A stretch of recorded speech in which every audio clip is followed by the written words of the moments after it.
Olá, amigos do Instituto Espírita de Educação. Meu nome é Marcelo Shoa e na noite de hoje nós temos a alegria de apresentar um tema com uma proposta reflexiva muito importante: a morte espiritual.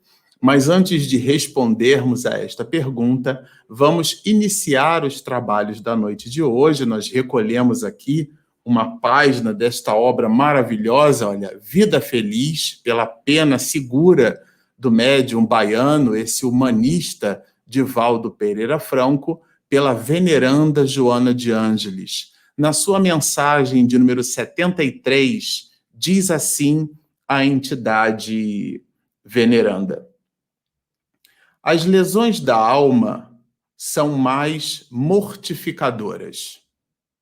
As feridas externas são de fácil cicatrização, enquanto aquelas que pululam no íntimo tornam-se de mais demorado curso. Banha-te nas águas da confiança em Deus, da paciência, da humildade, do perdão e do amor, não permitindo que o ódio, o egoísmo, a revolta e a mágoa te marecem os tecidos da alma. Muitas enfermidades do corpo procedem do espírito danificado pelos conflitos da emoção ou pelo ácido das imperfeições morais. Cuida dos equipamentos internos, resguardando-os da agressão, quanto mais do vício e da irresponsabilidade. Vamos orar.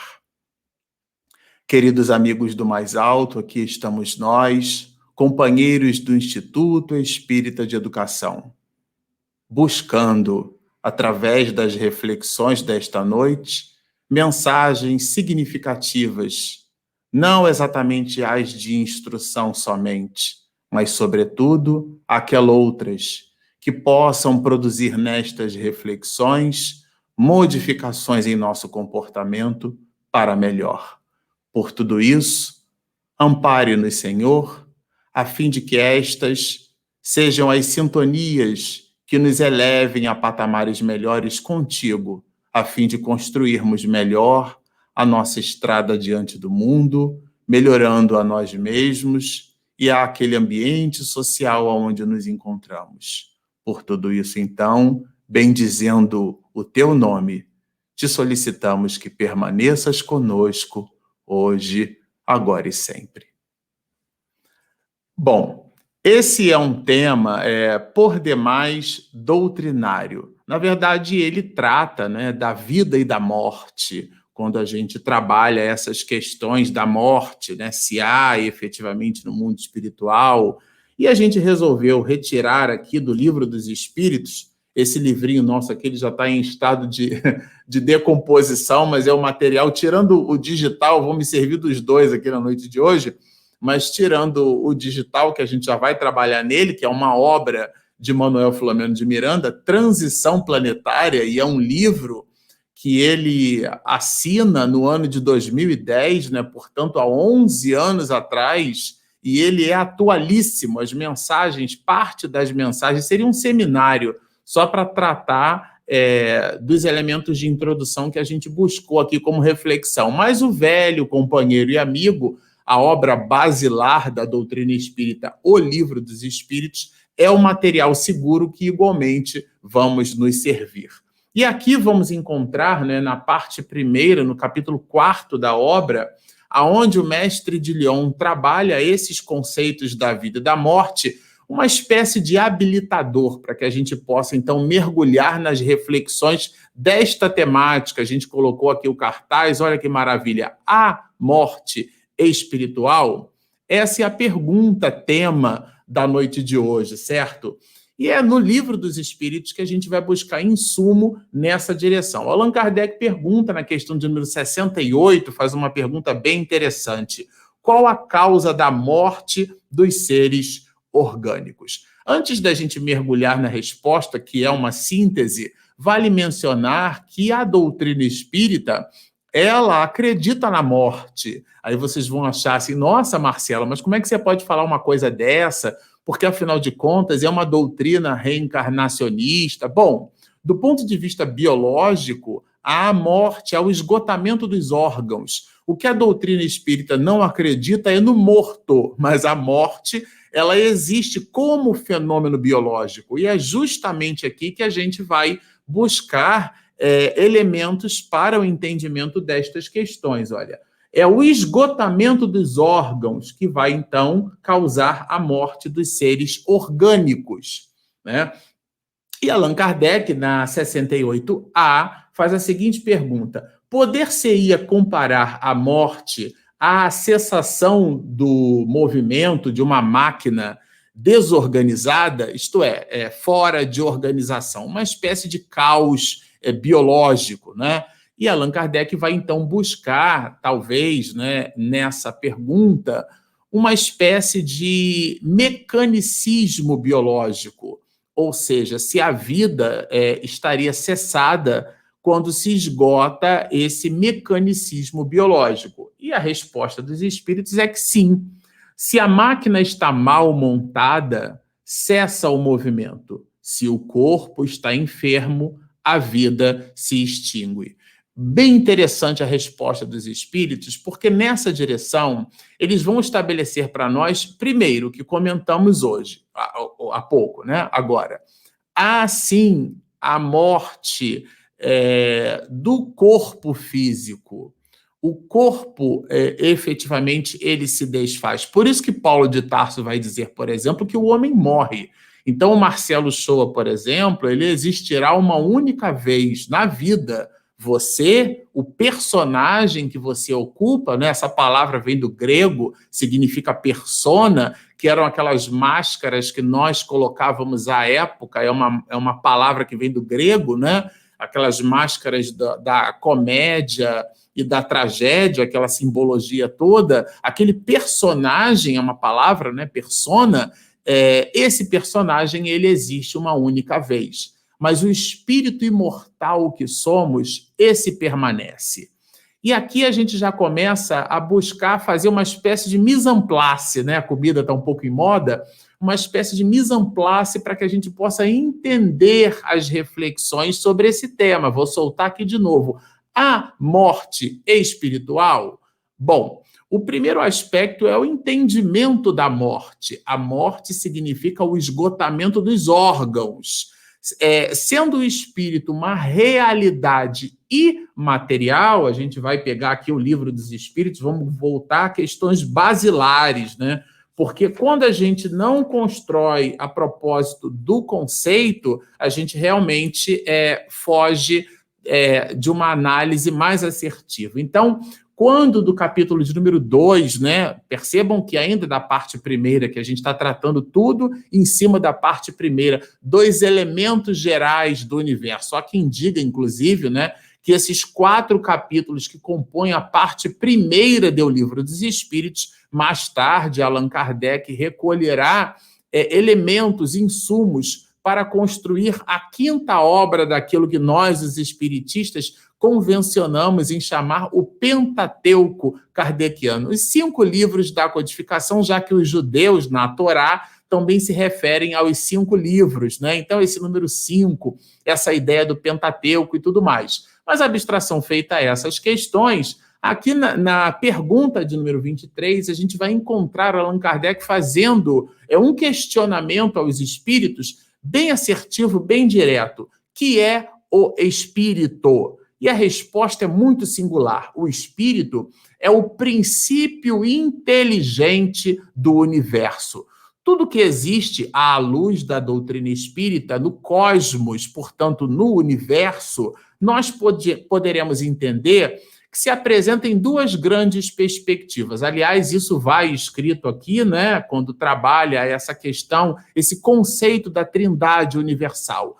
Deus, o construtor de tudo e de todos, né? Quis que é o que é Deus, não é quem é Deus. A pergunta de Allan Kardec não estabelece uma relação antropomorfizada, que é que significa isso, né? Minha avó Maria usava uma expressão, dente de caridente, nariz para frente, ou seja, Deus não tem olho, não tem boca, não tem nariz. Quando a gente observa assim o hálito de Deus, são relações metafóricas, são relações simbólicas, relações mitológicas. Nessa perspectiva, Deus é essa consciência, esse princípio inteligente, né, que Aristóteles chamava, por exemplo, de o primeiro motor, essa ideia da força motriz, o que movimenta todas as coisas, e Platão chamava de demiurgo, né, o criador de tudo, essa consciência, que a gente não tem muita cognição para entender o que é que isso significa, construiu tudo que há na realidade objetiva que a gente observa, né,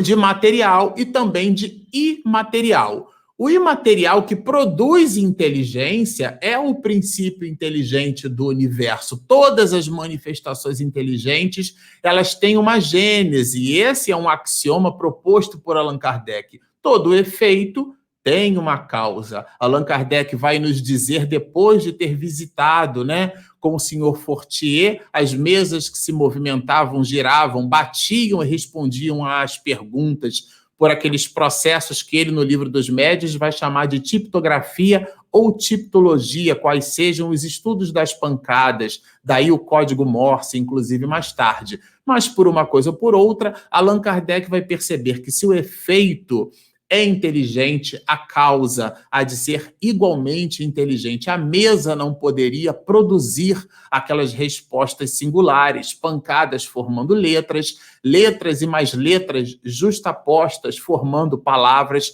palavras e mais palavras formando parágrafos, parágrafos e mais parágrafos formando sínteses, formando arcabouços do mais elevado teor filosófico que a humanidade jamais houvera visto. Então, isso não poderia ter vindo do mecanicismo eletromagnético que se estudava à época, sobretudo com Franz Mesmer, né? O pai do mesmerismo, a ideia da energia, do eletromagnetismo animal, né? Nada disso poderia vir desse mecanicismo aleatório. As relações eram causais, não eram casuais, isto é, elas possuíam um pródromo, uma origem, e essa origem é a que vai descrita na questão de número 23 do Livro dos Espíritos, né? É uma análise à luz da doutrina espírita. O princípio inteligente do universo é o espírito. Tudo aquilo que manifesta inteligência, há por detrás esse princípio inteligente. Agora, qual é a natureza íntima do espírito, né? E a resposta dos espíritos de escola. Não é fácil analisar o espírito com a vossa linguagem. A vossa é a nossa, né? Para vós, ele nada é, por não ser palpável, ou seja, não nos impressiona os sentidos físicos. Para nós, entretanto, para nós são eles, os espíritos, dando a resposta, né? É alguma coisa. Ficai sabendo, coisa nenhuma é o nada e o nada não existe. Ou seja, o espírito, ele existe, ele manifesta-se através dos elementos materiais, mas é essa realidade metafísica, essa realidade transcendente, essa realidade imaterial. Quando Allan Kardec, na questão de número 68, trata as questões da vida e da morte, ele está se referindo à morte biológica, porque o princípio inteligente do universo, que escreve a sua história ascensional nos 5 reinos da natureza, né? Nos fungos, nos protozoários, estagiando naquelas estruturas celulares primitivas, a tese de André Luiz na obra Evolução dos Mundos, até que esse princípio inteligente adquire consciência de si mesmo, recebe o carimbo de espírito, e na condição de simples e ignorante, ignorante porque ignora, e simples pela sofisticação de Deus em nos conceber, né? A exortação é de Leonardo da Vinci. A simplicidade é o supremo grau da sofisticação. Esse italiano brilhante que há mais de 500 anos deixou para nós essa exortação. Mas aqui, por uma coisa ou por outra, é o espírito que se manifesta na estrutura orgânica, cessada a possibilidade do mecanicismo biológico, essa realidade inteligente, transcendental, metafísica, permanece. Então, vamos resgatar Paulo de Tarso. O homem morre, ou seja, aquele personagem não existirá, mas o princípio inteligente do universo, o espírito imortal, esse certamente continuará existindo. Mas nós retiramos, vamos dizer assim, para dar elementos, talvez com um teor de uma certa sofisticação, vamos chamar assim, né, para o nosso trabalho, nós retiramos da obra Transição Planetária.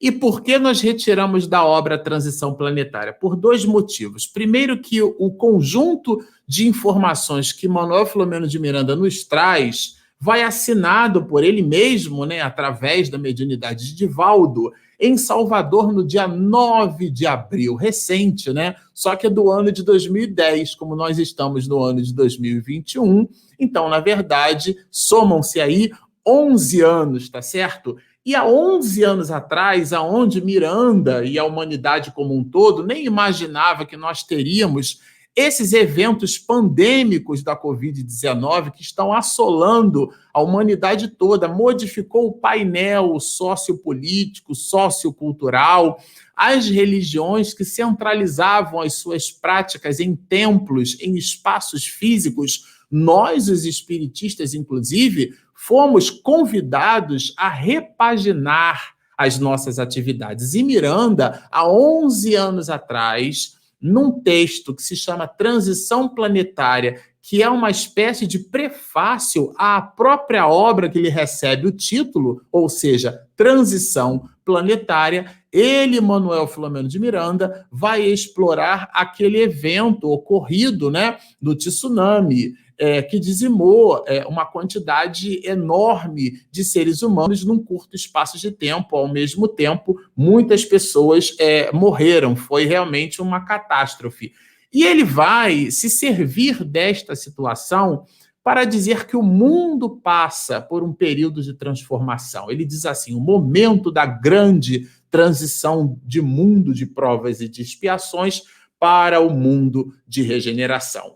Sendo o ser humano um espírito em processo de crescimento intelecto-moral, atravessa diferentes níveis nos quais estagia. Bem interessante isso aqui, porque ele coloca o protagonismo do planeta Terra, os abalos sísmicos, inclusive essa catástrofe, né, que deu origem ao tsunami, como um conjunto, na verdade, de provas. Às vezes a gente trabalha o conceito de prova, até mesmo em doutrina espírita, como se fosse aquela cruz pesada para carregar, aquele piano de 3/4 com uma harpa enorme, né? Onde eu preciso sustentar, é madeira, tudo, então aquilo é enorme, é pesado, são as nossas dificuldades. Mas há uma anedota científica que os primeiros adoçantes, quando foram fabricados, um cientista virou-se para o outro, né, em inglês, aqueles processos de QA, de Quality Assurance, né, aqueles processos de qualidade, de teste. Eles estavam, então, trabalhando num experimento e um deles virou-se para o outro: now you have to taste it. You have to taste it, to taste. Esse taste aí, né, falado rapidinho, pode ser testar ou provar. Então, o outro cientista entendeu que era para provar. Não é que ficou adocicado, né? E estava ali, então, surgia ali o primeiro adoçante. Por uma coisa ou por outra, a ideia da provação é justamente esse conceito. Nós vamos experimentando as coisas, vamos provando do nosso limite, provando da nossa capacidade de crescimento, diferente da expiação. A expiação é uma repetição de série, são aquelas circunstâncias que nós fabricamos o revés. Aquilo que o Evangelho segundo o Espiritismo trabalha, né, um conceito singular, causas atuais e causas anteriores das aflições, entendendo as aflições como sendo as dificuldades. E essas dificuldades podem ser produzidas pela imprevidência do agora, ou então não são explicáveis pela nossa inconsequência do hoje, mas sim pela lei da reencarnação. Mas tudo isso oferece o ecossistema para que a prova se dê e para que a expiação permaneça nesse mundo de segunda ordem, porque, afinal de contas, deixamos, semana passada, né, metaforicamente falando, o primitivismo das nossas possibilidades e estamos ainda num mundo de provas e de expiações. Então, estagiamos nessas questões, errando e corrigindo-se, realizando tentativas de progresso e caindo para logo levantar-se. Esse é o método de desenvolvimento a que todos propele na direção da sua felicidade plena. É basicamente o que acabamos de expor, dito com o brilhantismo de Manuel Filomeno de Miranda, tá certo? As nossas experiências, a vivência na Terra, né? Atrasando-se ou avançando pelas sendas libertadoras, desenvolve os tesouros adormecidos da mente e no sentimento. A nossa experienciação, nós vamos desenvolvendo as nossas habilidades emocionais nas relações com o próximo, na vida, nas dificuldades. Tudo isso vai forjando-nos a alma, né? Então, predominam desse modo as condutas arbitrárias em muitos de nós, porque refutamos, rechaçamos, né? Nos distanciamos, não queremos passar por aqueles mecanismos de provação, estamos ali mergulhados numa espécie de movimento ensimesmado, né, em torno ali do próprio centro. Então, a gente não expande as nossas possibilidades, vivemos reclusos, sem a interação social, sem o comportamento, sem as dificuldades, né, que derivam do comportamento com o outro. É muito importante, nós verticalizamos a alma através da horizontalidade das relações humanas. Observam-se a miúde os pródromos dos sentimentos bons. Os pródromos já começa a surgir quando a gente observa no noticiário a abstração feita ainda à nossa pouca educação e a falta de fé e também confiança em Deus, mas aquele movimento, né, de revolta que muitos de nós nos permitimos ter. Este é o pródromo, repito, né? Palavras de Miranda, desses bons sentimentos. A criatura humana já se incomoda com aquilo que na questão de número 13 dessa obra, o Livro dos Espíritos, que a gente acabou de ler, nós vamos encontrar como sendo um dos atributos da divindade que se manifesta como um binômio. Ele é absolutamente justo e bom. Quando nós percebemos na sociedade em que nos movimentamos essa carência de justiça, há uma certa indignação da criatura humana, há uma valoração íntima medrando, são pródromos de bondade, ainda que a manifestação disso não seja exatamente na direção do outro, né? A gente reclama muito da fome, mas somos poucos de nós aqueles que destinamos uma parcela ínfima. Quando a gente fala migalha que cai da nossa mesa, não é no sentido literal, é o pouquinho que a gente já consegue perceber que sobra, né? E dar para o outro no mundo onde morrem milhares de seres humanos de fome no planeta, né? Então, e existem aqueles de nós que morremos pelo excesso de comida, as doenças cardiovasculares, as doenças mórbidas, o diabetes, a pressão alta, todo esse volume de cardiopatias, né, de patologias gravíssimas que são fabricadas e conquistadas a partir da nossa inconsequência, ou seja, ao excesso para uns e a falta para o outro. Por isso que nós estamos no instante de provas e expiações, razões dos desequilíbrios que se dão no planeta com frequência, ensejando as tragédias coletivas, bem como aquelas produzidas pelo ser humano, a nossa imprevidência. Ele vai falar das dores que defluem dos fenômenos que representam as nossas próprias dificuldades. Essas dores, então, atingem patamares quase insuportáveis, e a loucura que toma conta dos arraiais terrestres tem caráter pandêmico. Isso dito em 2010, caráter pandêmico, ao lado dos transtornos depressivos, da drogadição, do sexo desvairado, das fugas psicológicas espetaculares, dos crimes estarrecedores, do desrespeito às leis e à ética, da desconsideração pelos direitos humanos, animais e da natureza. É uma espécie de descaso com a vida aonde nós nos movimentamos, né? O jornalista André Trigueiro, quando ele escreve a sua obra Mundo Sustentável, ele estabelece um princípio que eu achei bem interessante, o raciocínio dele. Muitos de nós dizemos assim, né? Não, a verdadeira vida é a vida espiritual. Então, se lá é a verdadeira, essa é a falsa, né? Por analogia, né? Isso não é verdade. A vida é uma só. Então, há morte buscando elementos para responder. Não há morte, só há vida. Nós estagiamos em perspectivas mergulhados num avatarzinho e ora estamos na erraticidade, mas o espírito é imortal. Eu sempre brinco, né? Nós somos Wolverines espirituais, aquele personagem do X-Men que tinha, né? Muito embora pudesse, ele portava ali o adamantio, aquelas garras, toda aquela relação lá da Marvel, né? Mas só foi possível colocar o adamantio no Wolverine, né? Ou Wolverine, como a gente chama aqui no Brasil, só foi possível porque ele possuía uma característica, né? Como mutante, trata-se dos quadrinhos, depois ficou imortalizado nas películas cinematográficas, mas só foi possível porque ele possuía uma característica que o diferenciava dos demais, era essa imortalidade, ele não morria. Pois muito bem, nós somos imortais. Conversava até com uma mãe há pouco tempo, ao telefone, ainda hoje,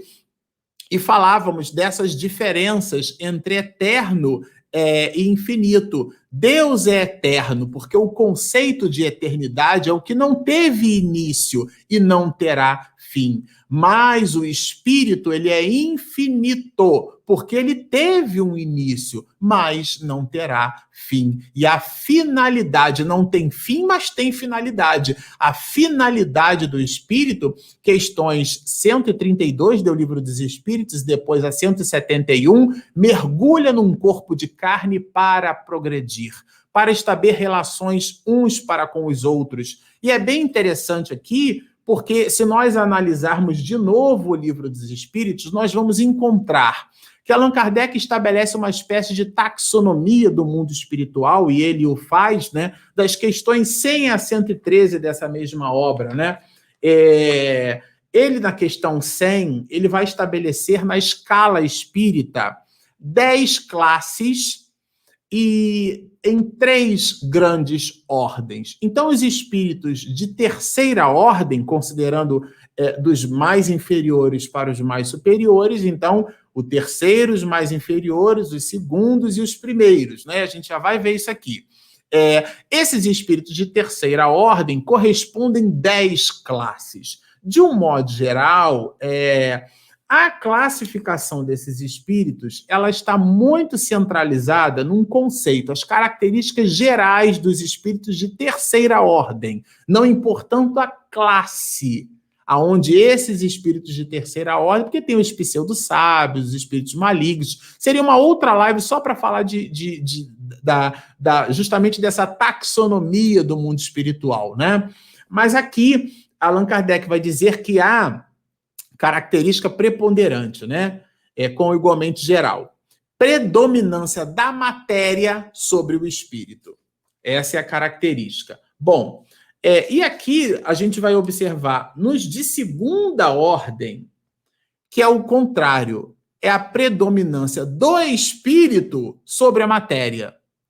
E nos espíritos puros de classe e ordem única, da qual só se enquadra Jesus, porque se eu digo, foram 10 classes, né? Se a gente for acompanhando, as 5 primeiras classes formam os espíritos de terceira ordem. Depois nós temos 4 classes formando os espíritos de segunda ordem e depois a classe e ordem única, da qual nós só conseguimos enquadrar Jesus. Qual que é a linha de raciocínio? A linha de raciocínio é que os espíritos de terceira ordem, o que os caracteriza é o predomínio da matéria sobre o espírito.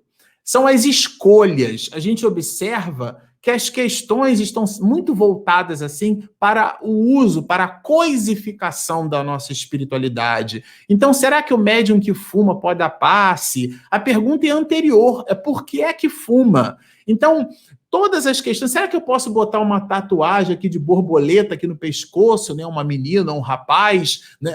Quer dizer, no lugar, o espiritismo não é uma cartilha de certo e de errado. O espiritismo nos ensina que nós somos espíritos imortais. Portanto, e por uma questão de coerência e similitude conceitual, as nossas escolhas devem buscar a realidade do espírito. Então, quanto mais próximo estivermos de escolhas materializadas, escolhas materiais, essas escolhas falarão das nossas características. Taxonomia do mundo espiritual, escala espírita. O predomínio, olha, quando ele coloca aqui, o predomínio da matéria sobre o espírito, propensão para o mal, a compleição. Então, quando alguém nos irrita, o primeiro movimento é o da irritação. E alguns dizem assim, não, comigo é assim, eu fico quieto. Mas se mexer comigo, eu devolvo. Quer dizer, parece um animal, né? Ele está ali quietinho, se você não mexer, ele não faz nada, né? Então, a pessoa não age, ela reage, ela se movimenta realmente numa relação instintiva. Propensão para o mal. Ignorância. Ignorância é a capacidade de ignorar, né? Ou incapacidade. A pessoa ignora. Ignorância não é rudeza. A pessoa é tão ignorante, você está querendo dizer que ela é rude, que ela é grosseira. A ignorância é o desconhecimento, né? O orgulho. Em tudo projeta-se o ego, primeiro eu, depois eu, por último eu. Se sobrar tempo é que sou eu também. O egoísmo, que é a doutrina do ego, e todas as paixões que lhes são consequentes. Agora, por que é que nós estamos dizendo tudo isso? Por que é que nós estamos dizendo que os espíritos de terceira ordem são aqueles ligados às coisas materiais? Por que que estamos dizendo que os espíritos de segunda ordem são os ligados às questões do espírito? E os de primeira ordem, classe única, da qual só se enquadra Jesus, é o despreendimento total da matéria. Vejam que a matéria está presente na análise. Questão 22A do Livro dos Espíritos, né? Que definição podeis dar da matéria? E a resposta está na primeira quarta parte do Livro dos Espíritos. Sempre gosto de dizer isso, porque eu acho sofisticado essa resposta nesse contexto. A matéria é o laço que prende o espírito e por sobre o qual, e ao mesmo tempo, este exerce a sua ação. Ou seja, a matéria é um instrumento. Então, quando nós vivemos para a matéria é como se fosse um martelo, uma chave de fenda, é um instrumento que a gente usa. Depois que a gente usou aquele instrumento, a gente coloca o instrumento na caixa, né? No caso dos homens, na caixa de ferramentas. E depois você vai lá e pega. A ferramenta não é você. Por mais que a gente goste da ferramenta, eu tenho algumas aqui, uns alicates, às vezes eu boto o WD-40 ali para não enferrujar, mas eu não vivo carregando as ferramentas comigo como se aquilo fizesse parte de mim, né? O meu alicate, o meu martelo, esse pronome possessivo. As coisas estão ali para que nós as utilizemos. Então, elas estão a nosso serviço. E não nós estamos a serviço das coisas. Porque quando estivermos a serviço das coisas, essa relação coisificada da vida, estaremos nos escravizando às mesmas coisas. E aí é que está justamente a observação. Porque Manuel Filomeno de Miranda, ele vai colocar nessa obra, Transição Planetária, uma tese de que morrer é diferente de desencarnar. Aliás, nesse livro, Transição Planetária, seria uma outra live só para falar dele, eu super recomendo a leitura. É nessa obra que Manuel Filomeno de Miranda vai justamente nos mostrar o trabalho que o mundo espiritual teve para poder prover o desenlace de alguns espíritos, né? Porque muitos O mar, então, através daqueles dejetos, né, levou muitas pessoas contra a parede, contra obstáculos, né, foram rasgando os corpos, passando por árvores, né, morrendo muita gente afogada. Então, realmente foi um desastre assim, muito terrível na época, né? E Miranda coloca o socorro espiritual, a equipe espiritual, junto com Ivon Costa, Dr. Bezerra de Menezes, o próprio Manuel Filomeno de Miranda, e uma pleiade de espíritos, né? Que Dr. White, que ele coloca, né, um personagem com esse nome, era um programador, né?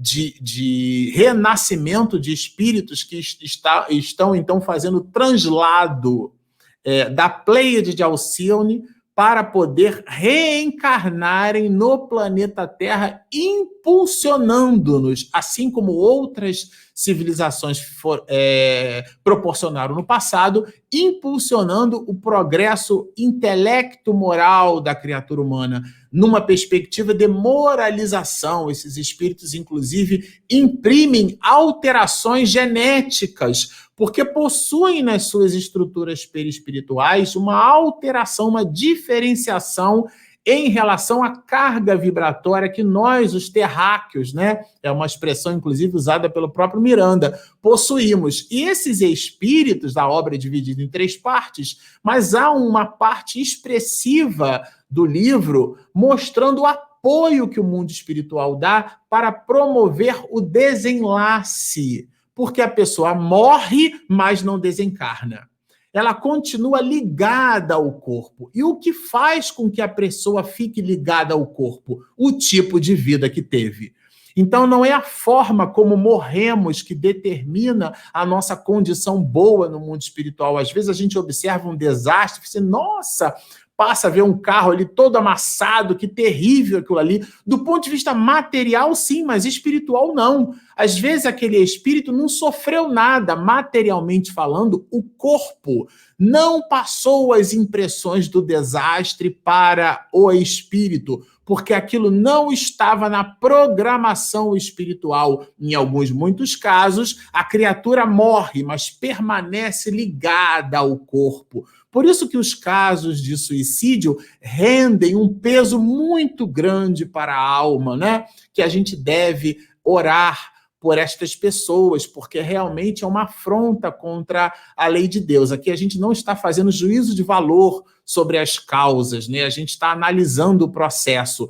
Quanto mais estivermos ligados ao corpo físico ou às coisas materiais, a nossa proposta de vida, quanto mais ligada, quanto mais coisificada estiver, mais ligados à realidade material nós estaremos, mais difícil será a nossa desencarnação. Vejam, mais difícil será a nossa desencarnação, porque a morte é um fenômeno biológico. Questão 68 do Livro dos Espíritos. Repetimos aquilo que dissemos no início.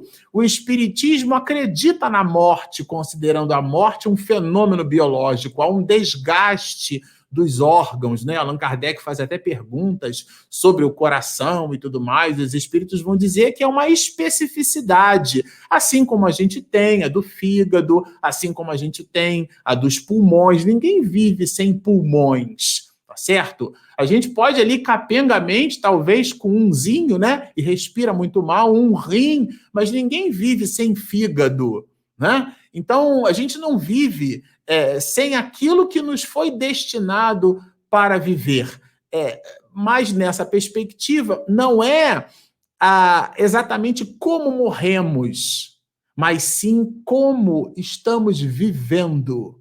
É o que determina a nossa ligação no mundo espiritual. Nessa perspectiva, a criatura pode sim ter morrido, mas estar no mundo espiritual e ainda não ter desencarnado. Ela está ali naquele filme da Disney, né, naquele personagem John Carter, Entre Dois Mundos. Ele está ali vivendo a realidade, né, de Marte e deixava o corpo no planeta Terra no filme. É uma relação simbólica. O ponto alto é que o espírito ainda se sente ligado a tessitura vibratória que o imanta àquele corpo que já não mais apresenta as condições de vitalidade para que a sua inteligência se manifeste ali, mas ele se percebe jungido àquele corpo, porque teve uma vida de luxúria, teve uma vida de orgulho, teve uma vida voltada à conquista das coisas. É óbvio.